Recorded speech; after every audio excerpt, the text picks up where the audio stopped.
Hey, Bry Guy here, and I'm doing a pixel artist react on the new Teenage Mutant Ninja Turtles Shredder's Revenge, and Ben is here to poke fun at me.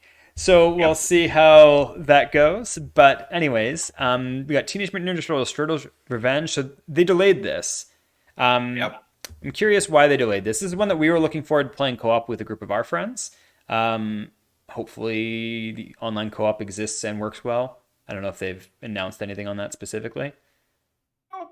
No? Hopefully it's just No, not from local. mine.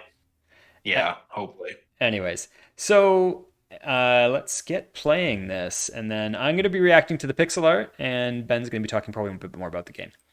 So nice.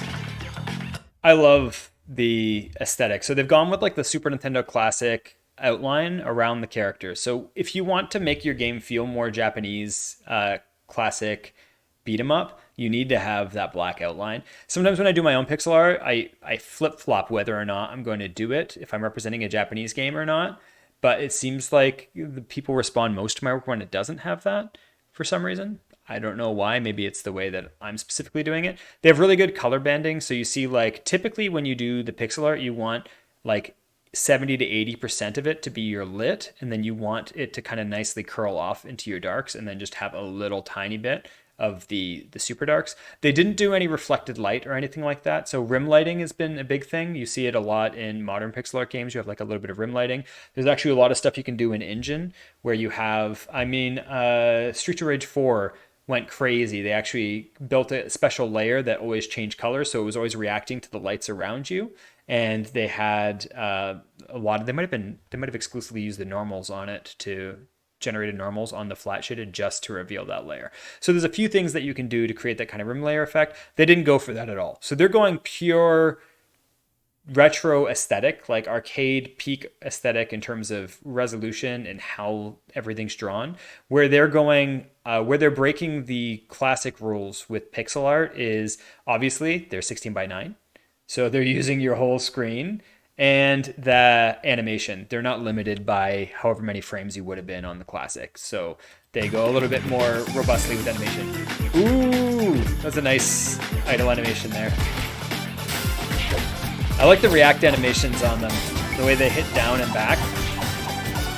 They're doing the typical ghosting you see in classic games where you have the previous frames of the sprite tinted Oh, the using after the image. image. Yeah, particle effects. So they seem to be doing. They're generating particle effects, but like this right here, it's like in some games that don't have as much care, you might do just like some particle or something like that, but instead they've done a looping animation, which feels more classic by doing that.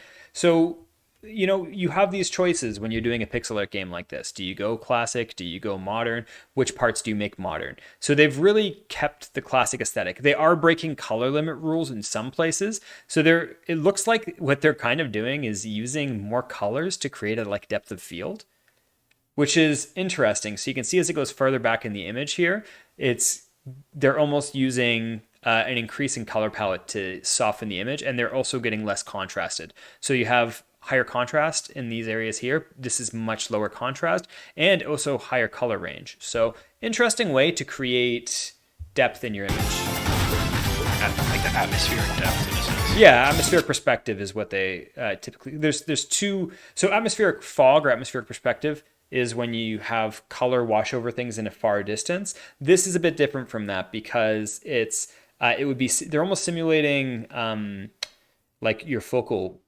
point, your regular Yeah. depth of field, your motion, your blur with increasing the um, decreasing the contrast and increasing the quantity of colors.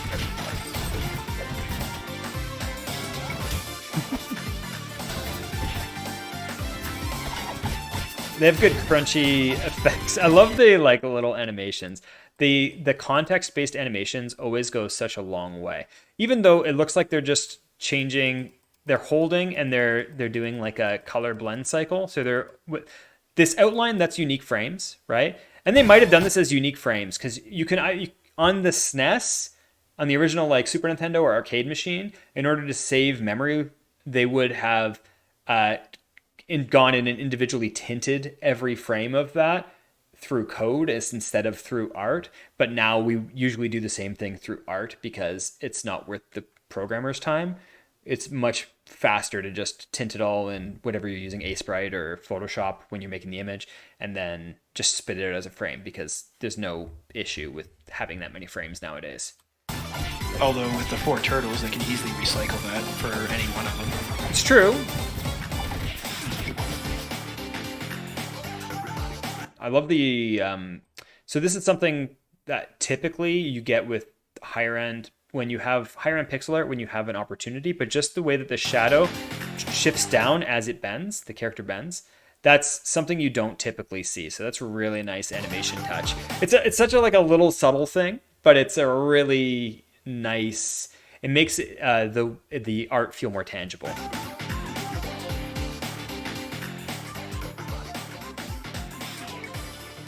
That's it.